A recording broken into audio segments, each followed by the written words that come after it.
কত কি তাই মানে তো ভিউয়ার্স, বহুদিন পরে আমরা আসলাম কোথায়? যশোর এয়ারপোর্টে। যদিও যথেষ্ট সময় হাতে নেই, তারপরেও সময় ব্যয় করতে হচ্ছে।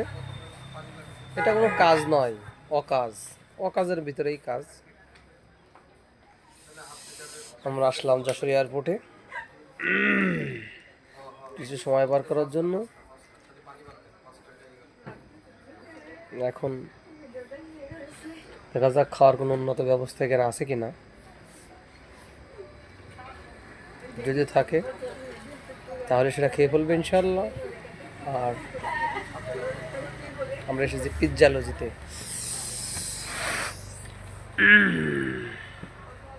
এখানে পরিবেশটা খুব ভালো লাগছে, মনোরম বিকেল, ঠান্ডার সময়। ঠান্ডা খুব একটা বেশি না, অল্প অল্প, জাস্ট অল্প। ওকে, এটা ভেবে কিছু তৈরি করলাম, ঠিক আছে।